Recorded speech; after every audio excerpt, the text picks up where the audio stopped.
정부는 교회에 대해서 예배를 이렇게 저렇게 하라고 이야기합니다. 그래서 많은 성도들이 정말 비대면으로도 예배를 해야 되겠다라고 하는 마음을 갖고 교회를 오지 못하고 있는 가운데 있습니다. 이것이 무슨 정부의 방침이든 어떤 개인의 주관적인 신앙이든 아니면 개인의 생각이든 간에 우리가 하나님 앞에 온전하게 예배를 드리지 못하게 된 것은 사실입니다.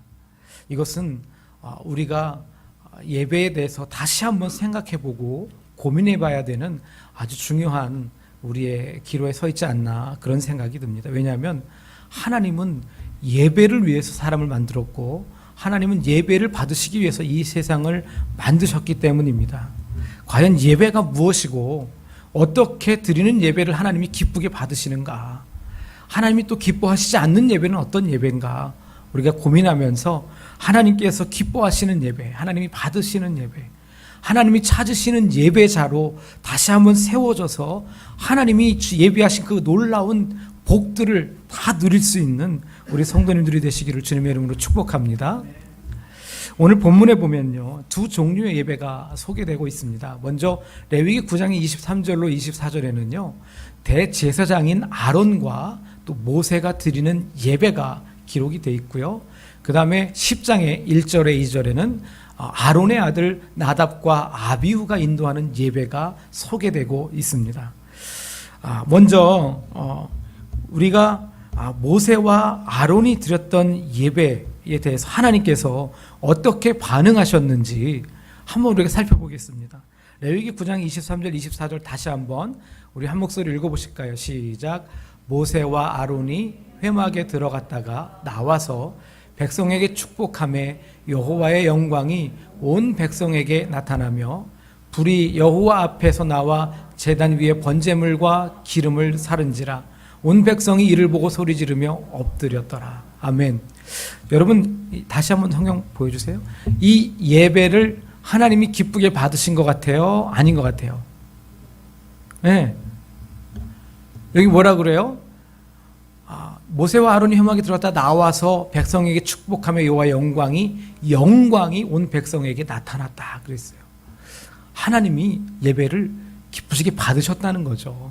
뿐만 아니라 하나님이 그 예배를 기쁘게 받으시고 모세와 아론이 백성들에게 축복하는 그 모든 축복을 하나님이 허락하신 거예요. 여러분, 예배는 하나님께서 우리에게 허락하신 최고의 축복의 통로인 줄 믿으시기 바랍니다. 예배를 통해서 영원한 생명을 주시고요, 또 더 풍성하게 하시며 하늘의 신령한 모든 복을 주신다고 성경 곳곳에 말씀하고 있어요. 그 축복의 통로로 사용하는 것이 바로 예배라고 하는 것입니다. 하나님께서 영광으로 임하시고 불이 나와서 제단 위에 번제물과 기름을 살랐다라고 말씀하고 있는데, 불은 하나님을 상징하는 거예요. 출애굽기 3장에는요 모세가 호렙산에서 하나님을 만났을 때 그 떨기나무 가운데 불꽃으로 임하신 하나님의 형상을 모세가 대하게 되잖아요. 그곳에서 하나님의 음성을 들었잖아요. 떨기나무 가운데 많은 불꽃이 잃고 있는데 떨기나무가 타지는 않고 있는 거예요. 그리고 그 속에서 음성이 들렸어요. 하나님의 음성이. 그리고 엘리야가 갈멜산에서 바알 선지자 400명과 아세라 선지자 450명과 함께 대결을 펼치지 않습니까? 누구의 신이 응답하는지 보자고. 바알 선지자와 아세라 선지자 850명이 별의 별짓을 다하면서 기도해보지만 아무런 반응도 아무런 현상도 나타나지 않았어요. 그런데 엘리야가 얼마나 자신이 있으면 이 재단에다가 물을 갖다 막 부어라. 물을 그냥 충분히 적셔서 모든 나무와 재물들에 다 적셔버립니다. 흥건하게 적셔버립니다. 그리고 엘리야가 하나님 앞에 간절히 기도할 때 어땠어요? 불이 제단에 임해서 그 모든 재물을 다 태워버리지 않았습니까? 예? 하나님께서 그렇게 불로서 역사하셨습니다. 하나님은 이렇게 불로 우리 앞에 나타나셔서 역사하시는 것들을 우리는 성경에서 보게 됩니다. 이렇게 하나님을 상징하는 불이 나와서 모세와 아론 그리고 백성들이 드린 예물을 기쁘게 받으셨어요. 그런데 아론의 아들 나답과 아비후가 드린 예배에는 하나님께서 어떻게 반응하셨는지 한번 보세요. 레위기 10장 1절로 2절입니다. 다 같이 한번 읽어보실게요. 시작. 아론의 아들 나답과 아비후가 각기 향로를 가져다가 여호와께서 명령하시지 아니하신 다른 불을 담아 여호와 앞에 분향하였더니 불이 여호와 앞에서 나와 그들을 삼킴에 그들이 여호와 앞에서 죽은지라. 하나님이 기쁘게 받으셨어요? 아니에요? 아니죠. 하나님께서 그 아론과 나답과 아비후를 그냥 불로 태워서 죽이셨다. 성경은 이렇게 기록하고 있습니다. 어떤 예배는 기쁘게 받으셔서 영광 가운데 복을 내려주시고, 어떤 예배는 매우 분노하셔서 예배 인도자를 죽이셨어요. 아니 도대체 왜 이런 차이가 있는 걸까요? 오늘날 수없이 많은 교회들이 하나님 앞에 예배를 드립니다. 모두가 하나님을 찬양하고 기도하며 말씀을 선포합니다. 그런데 하나님께서 그 모든 예배를 다 기쁘게 받으시는 게 아니라는 거예요. 어떤 예배는 하나님께서 매우 심각하게 바라보시는 예배도 있을 것입니다. 타락한 이스라엘 백성들이 드리는 예배에 대해서 하나님께서 어떤 마음이셨는지 이사야 선지자를 통해서 말씀해 주신 적이 있는데요. 이사야 1장 10절로 13절의 말씀인데 제가 한번 읽어보겠습니다. 들어보세요. 너희 소돔의 관원들아 여호와의 말씀을 들을지어다. 너희 고무라의 백성아 우리 하나님의 법에 귀를 기울일지어다. 여호와께서 말씀하시되 너희의 무수한 재물이 내게 무엇이 유익하뇨? 나는 수량의 번제와 살찐 짐승의 기름에 배불렀고 나는 수송아지나 어린 양이나 수염소의 피를 기뻐하지 아니하노라. 너희가 내 앞에 보이러 오니 이것을 누가 너희에게 요구하였느냐? 내 마당만 밟을 뿐이니라. 헛된 재물을 다시 가져오지 말라. 분향은 내가 가증히 여기는 바요 월삭과 안식일과 대회로 모이는 것도 그러하니 성회와 아울러 악을 행하는 것을 내가 견디지 못하겠노라. 이렇게 말씀하세요. 하나님께서 이스라엘 백성들의 예배를 어떻게 여기신다고요? 가증히 여기시는데요. 견디지 못하시겠대요. 그냥 마당만 밟을 뿐이라고 하나님 말씀하세요. 얼마나 무서운 말씀입니까? 만약에 우리 예배가 하나님께서 기뻐하시는 예배가 아니라면 어떡하나요? 너무너무 심각하게 받아들여야 됩니다. 우리 예배가 모세와 아론이 드린 예배처럼 하나님께서 기쁘시게 받으시는 예배가 된다면 하나님의 영광이 나타나고 우리에게 놀라운 은혜와 축복이 넘쳐날 것입니다. 우리는 이 두 예배를 잘 분석해보고 하나님께서 기쁘게 받으시고 영광 가운데 복 주시는 예배를 드려야 될 줄로 믿습니다. 그런 예배를 드리기 위해서 먼저 예배가 무엇인지 좀 알아야 되겠죠. 여러분, 예배가 무엇인가? 예배가 성경 공부하면 저는 가장 먼저 예배에 대해서 이렇게 가르쳐 드리는데, 예배를 간단하게 정의하면 예배는 계시와 응답이다, 이렇게 정의할 수 있습니다. 한번 따라해 보실까요? 예배는 계시와 응답이다. 여러분, 계시가 뭘까요? 계시는요, 하나님이 당신 스스로를 나타내시는 걸 말씀하고 있습니다. 하나님이 당신을 나타내시는 것, 말씀을 통해 나타나실 수도 있고요, 말씀을 읽다가 이 말씀이 갑자기 깨달아지고 내 마음속에 갑자기 불같이 임할 때가 있어요. 그리고 하나님께서 내 마음에 찾아오신 것을 갑자기 막 느끼고 알 수 있을 때가 있어요. 제가 지난번 설봉공원에서 만났던 우리 한 권사님에 대한 이야기를 해드린 적이 있어요.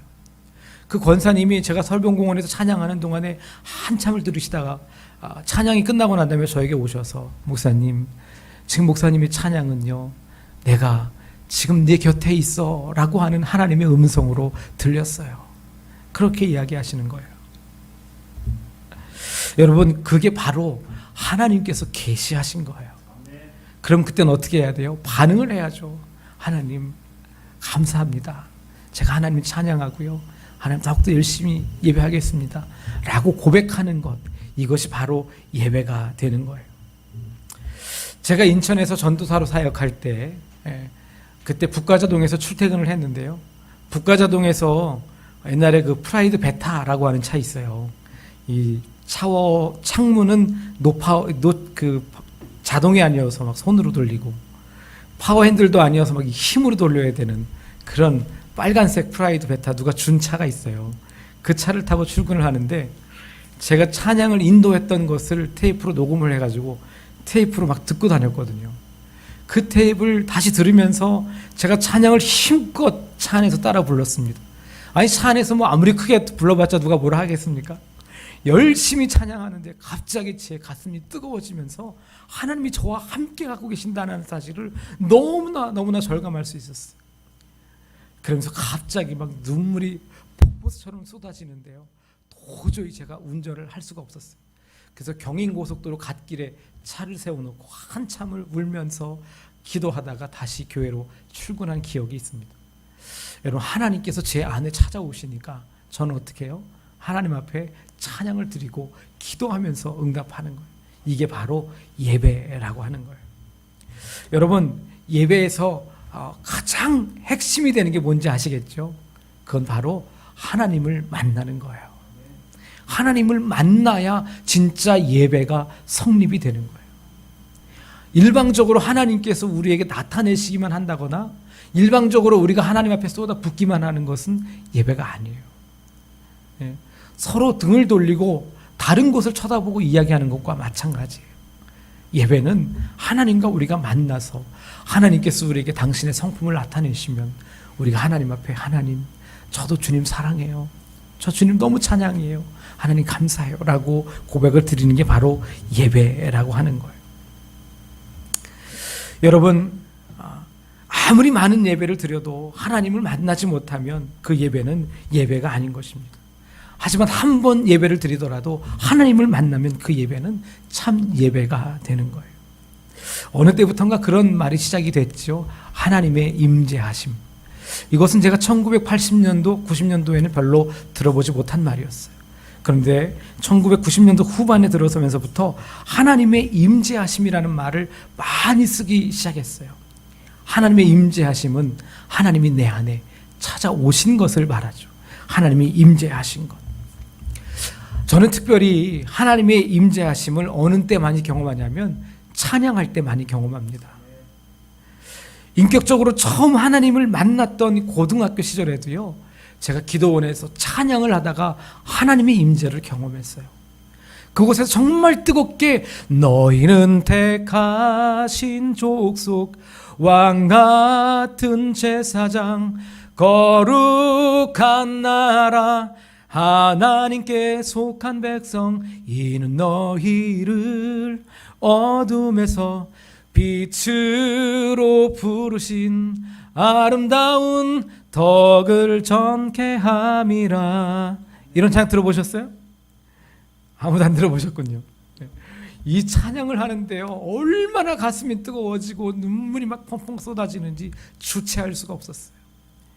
그리고 한참을 찬양하고 난 다음에 제가 정말 모든 사람을 다 사랑할 수 있을 것 같은 그런 마음이 제 안에 찾아왔어요. 하나님이 그렇게 제 안에 임재하셨습니다. 그리고 그 후에도 찬양할 때마다 수없이 하나님의 임재를 경험하게 돼요. 그런데 제가 성경을 보고서야 왜 그런지를 알았어요. 이미 성경에 다 말씀해 놓으셨더군요. 시편 100편 4절의 말씀인데요. 우리 다 한번 읽어보실까요? 시작. 감사함으로 그의 문에 들어가며 찬송함으로 그의 궁정에 들어가서 그에게 감사하며 그의 이름을 송축할지어다. 아멘. 여기 보면요, 감사함으로 그 문에 들어간대요. 그 문이, 여기에서 그 문이 뭘 말하냐면 성막에 있는 문을 말하는 거예요. 성막에 있는 문을 열고 들어가면 제일 먼저 어디가 나오죠? 성소가 나옵니다. 성소에 들어가면은 맨 앞에 또 이렇게 휘장이 쳐져 있어요. 거기에 문이 또 있어요. 그 문을 열고 들어가면 거기가 어디예요? 지성소거든요. 이 성소에는 감사함으로 들어갈 수 있는 거예요. 누구나 다 성소에는 들어갈 수 있어요. 여러분, 우리 행복한 교회 오늘 예배당에 누구든지 다 들어올 수 있어요? 아니면 제한되어 있습니까? 누구든지 들어올 수 있어요. 마찬가지 성소에는요, 누구나 다 들어갈 수가 있습니다. 그 문에는 누구든지 감사하면서 들어갈 수 있어요. 그런데 궁정에는 그렇지 않다는 거예요. 궁정에는 뭘 하면서 들어간다 그랬어요? 찬송함으로 그의 궁정에 들어간다 그랬는데, 이 궁정이 어디를 의미하냐면 바로 하나님이 임재하고 계시는 지성소를 말하는 거예요. 지성소. 하나님이 계시는 지성소에는 찬송함으로 궁정에 들어가서 그에게 감사하며 그의 이름을 송축할지어다라고 노래하고 있는 것입니다. 여러분, 찬송이 바로 하나님의 임재하고 계시는 지성소에 들어가는 통로가 된다라고 하는 거예요. 한 유명한 신학자는요, 찬송은 하나님의 임재하실 보좌를 놓아드리는 것이다 라고 이야기했어요. 하나님이 좌정하실 보좌를 놓아드리는 것이 바로 찬양이다, 이렇게 이야기했습니다. 여러분, 찬양은 하나님이 임재하시는 통로로 하나님이 쓰시는 거예요. 시편 22편 3절에도 뭐라고 말씀하냐면 이스라엘의 찬송 중에 거하시는 주여, 주는 거룩하시니이다 그랬어요. 이스라엘의 찬송 중에 계시는 주여, 이렇게 말씀하고 있어요. 하나님은 찬송 가운데 오신다는 거죠. 이렇게 표현하고 싶어요. 하나님은 찬송을 타고 오신다.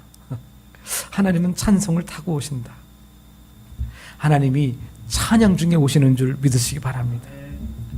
그런데 어떤 분들은요, 마치 찬양이 예배를 준비하는 한 순서라고 생각하는 사람들이 있어요. 참 안타까워요.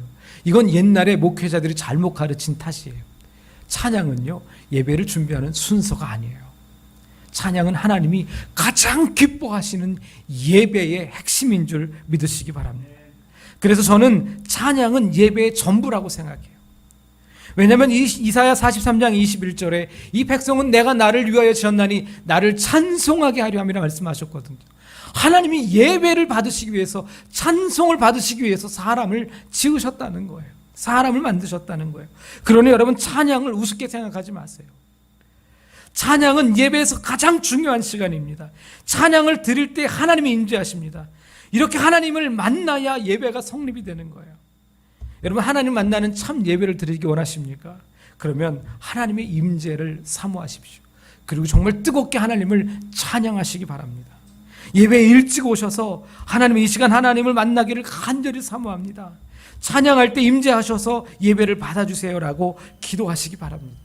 예레미야 29장 13절에 보면 너희가 온 마음으로 나를 구하면 나를 찾을 것이요 나를 만나리라, 이렇게 말씀하고 있어요. 온 마음으로 하나님을 구하고 찾아서 만나는 예배, 그 예배는 모세와 아론의 예배처럼 하나님께서 기쁘게 받으시는 예배가 될 수 있다는 거예요. 그런데 나답과 아비후의 예배는 왜 하나님이 받지 않으셨을까?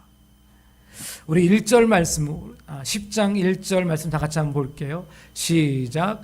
아론의 아들 나답과 아비후가 각기 향로를 가져다가 여호와께서 명령하시지 아니하신 다른 불을 담아 여호와 앞에 분향하였더니, 여기 보면 여호와께서 명령하시지 아니하신 다른 불을 담아 여호와 앞에 분향했다, 이렇게 말씀하고 있습니다.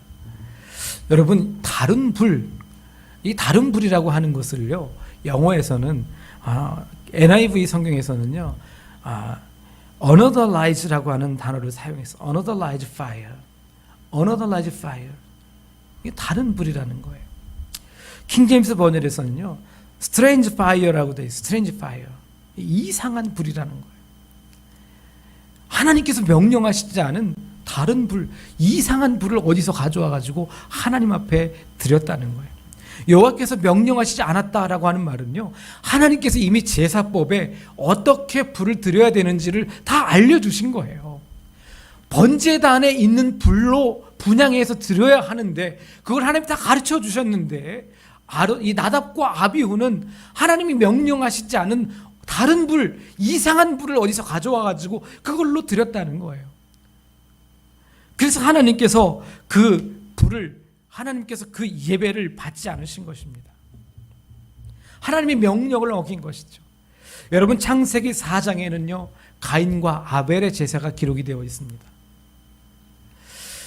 가인의 제사와 아벨의 제사 중에 하나님이 누구의 제사를 받으셨나요? 네, 아벨의 예배를 받으셨어요. 가인의 제사는 받지 않으셨어요.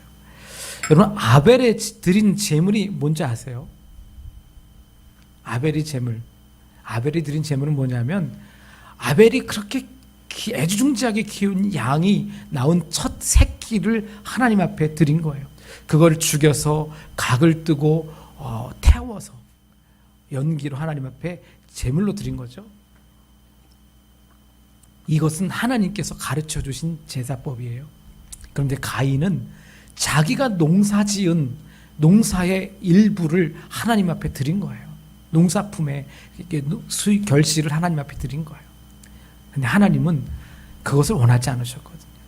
하나님은 아벨이 드렸던 양의 첫 새끼를 잡아서 번제로 하나님 앞에 드리는 것을 하나님이 원하고 계셨고 그걸 가르쳐 주셨습니다. 그런데 가인이 그것을 어긴 것이죠. 하나님의 명령에 따르지 않은 것입니다. 그러니까 가인이 왜 내 제사는 받지 않으시냐면서 하나님 앞에 따지고 자기 동생 아벨을 돌로 쳐서 죽이는 끔찍한 죄를 범하게 됩니다.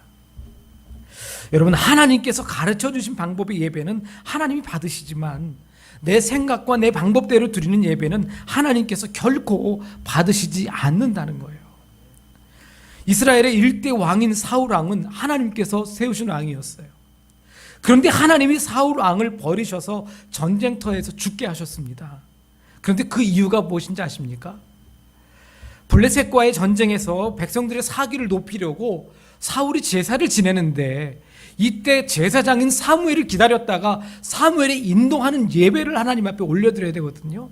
사울은 아무리 자기가 왕이지만 제사장이 아니기 때문에 예배 인도를 할 수 없는 거예요. 여러분, 우리나라 문재인 대통령이 이곳에 와서 설교하고 예배를 인도할 수 있을 것 같습니까? 안 되는 거예요. 이곳에서 예배를 인도하는 것은 하나님이 기름 부어 세우신 주의 종 목회자가 하는 거예요. 사울이 아무리 왕이라도 자기가 자기 마음대로 예배를 인도할 수는 없는 거예요. 사무엘을 기다렸다가 제사장의 그 예배 인도에 맞춰서 예배를 드려야 하는데 이 사울 왕이 사무엘을 기다리지 않고 자기 마음대로 예배를 인도해 버렸어요. 그래서 하나님께서 사울을 전쟁터에서 죽게 하셨습니다. 하나님이 세우신 왕이지만 하나님의 명령을 어기니까 하나님께서 사울 왕을 죽게 하신 거예요. 자기 생각으로 자기 마음대로 이렇게 해도 되고 저렇게 해도 된다고 합리화하면서 제사를 드린 결과는 하나님께 버림받게 되는 아주 끔찍한 결과로 나타나게 됩니다. 여러분, 예배는 오직 하나님께서 가르쳐 주신 방법대로 드려야만 하는 거예요. 그렇다면 하나님께서 우리에게 원하시는 예배는 뭘까? 이게 정말 중요한 거예요. 여러분, 이걸 정말 우리가 아셔야 돼요. 하나님께서 우리에게 요구하시는 예배는 어떤 예배인가? 하나님이 가르쳐 주셨어요. 요한복음 4장 23절 24절 말씀이에요. 다 같이 한번 읽어보시겠습니다. 시작. 아버지께 참되게 예배하는 자들은 영과 진리로 예배할 때가 오나니 곧 이때라. 아버지께서는 자기에게 이렇게 예배하는 자들을 찾으시느니라. 하나님은 영이시니 예배하는 자가 영과 진리로 예배할지니라. 아멘.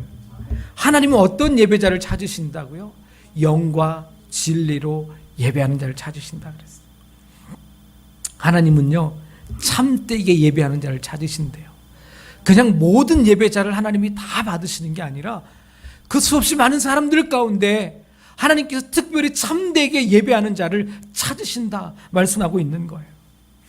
그런데 그 참되게 예배하는 자가 어떤 자냐? 영과 진리로 예배하는 자라고 하는 것입니다. 이스라엘이 남과 북으로 갈라지고 나서요, 남쪽 유다는 그대로 예루살렘에서 예배를 드렸어요. 그런데 북쪽에 있는 사마리아는 예루살렘에 올 수가 없는 거예요. 그런데 이 사람들도 이스라엘 혈통이잖아요. 그러니까 이 사람들도 예루살렘에 가서 예배하고 싶은 마음이 너무너무 간절한데 갈 수가 없으니까 자기들 나름대로 그리심산에다가 성전을 지어놓고 사마리아에서 그냥 예배를 드린 거예요. 그런데 조상들에게 들어보니까 예배는 무조건 예루살렘에 가서 드려야 되는 거예요. 그 흩어진 많은 유대인들이 절기 때마다 예루살렘에 200~300만 명씩 모여가지고 예배를 드렸는데 사마리아, 그렇게 가까이 있는 북이스라엘 사마리아에서는 예루살렘에 가지 못하니까 너무나 답답한 거예요. 왜 우리는 예루살렘에 못 가지? 우리는 여기 그리심산에서 예배를 드려도 되는 건가? 이 그리심산에서 드리는 예배도 하나님 받으시는 건가? 라고 하는 의문이 계속해서 있었어요. 그러니까 사마리아 여인이 마침 메시아이신 예수님을 만났을 때 그것을 물어본 거잖아요. 예수님, 우리 조상은 여기서도 예배하면 안 되고 저기서도 예배해야 되는지 모른다는데 도대체 우리가 어디서 예배를 해야 됩니까? 그때 예수님의 대답이 뭐예요? 이 산에서도 말고 저기에서도 말고 예배하는 자는 영과 진리로 예배하는 것이다. 하나님이 그런 자를 찾으신다라고 가르쳐 주신 것입니다. 여러분, 그렇습니다. 어느 곳에서 예배를 드리는 것이 중요한 것이 아니라 영과 진리로 예배하는 것이 중요하다라고 하는 거예요. 내가 예배하는 곳이 비록 천막이나 초막이나 아니면 멋들어진 성전일지라도 어느 곳에서도 상관이 없다. 중요한 것은 영과 진리로 예배를 드리고 있는가 하는 거예요. 여러분, 영은 성령을 의미합니다. 성령. 그래서 성령의 인도하심을 따라, 그리고 진리는 누구예요? 진리. 내가 곧 길이요 진리요 생명이니 바로 예수 그리스도를 의미하는 거예요. 성령의 인도하심을 따라 예수 그리스도가 중심이 되는 예배를 드리는 예배를 하나님이 기쁘게 받으신다는 거예요. 내 생각대로 내 방법대로 드리는 예배를 하나님은 결코 받지 않으신다는 거예요. 성령의 인도하심을 따라 드리는 예배를 받으신다는 거예요. 오직 성령이 인도하시는 예배. 그래서 하나님께서 기름 부어 세우신 주의 종, 곧 오늘날의 제사장인 목회자가 인도하는 예배, 그 예배를 드리는 것이 옳다라고 저는 말씀드리고 싶습니다. 하나님께서 세우신 모세와 아론이 인도한 예배를 드린 이스라엘 백성들은요, 모두가 하나님의 영광을 보고 놀라운 은혜와 축복을 받았습니다. 하지만 나답과 아비후가 드린 제사는 그만 불에 타 죽고 마는 끔찍한 결말을 맺고 말았습니다. 내 방법대로, 내 생각대로, 내 뜻대로 안 됩니다. 그리고 예수님이 중심이 되는 예배만이 참된 예배라고 예수님이 가르쳐 주시는 거예요. 오늘날 수없이 많은 이단과 사이비들이 예배를 드려요. 그러나 그들이 드리는 예배가 예수가 중심이 되는 예배인지 한번 생각해 보세요. 여러분, 신천지요? 신천지는 예수가 중심입니까? 누구 중심이죠? 이만희가 중심이에요. 그래서 신천지는요, 지옥에 갈 수밖에 없어요. 멸망당할 수밖에 없어요. 왜냐하면 예수 중심이 아니라 이만희가 중심이니까. 성령의 인도하시는, 그래서 예수가 중심이 되는 예배를 드려야 되는데 이만희가 인도하는, 이만희가 중심인 예배를 드리니까 멸망당할 수밖에 없는 거죠. 불에 타 죽을 수밖에 없는 거예요. 하나님의 교회는 그동안에 안상홍이 중심이 되는 예배를 드렸고요, 통일교는 문선명이 중심이 되는 예배를 드렸어요. 구원파는 유병원이 중심이 되는 예배를 드리지 않았습니까? 그 예배의 결말은 너무나도 끔찍합니다. 영원히 꺼지지 않는 불 속에서 영원토록 고통하는 것이 그들에게 정해진 결말이에요. 안 가봤으니까 모르죠? 아닙니다. 너무나도 확실합니다. 분명합니다. 그들은요, 영원토록 꺼지지 않는 유황불 속에서 영원토록 고통하면서 살아갈 수밖에 없습니다. 하지만 예수 그리스도가 중심이 되고 성령이 인도하시는 예배를 드리는, 하나님이 찾으시는 예배자가 드리는 예배는 영원토록 하나님 나라에서 기쁨과 즐거움과 평강 가운데 살아가게 될 것입니다.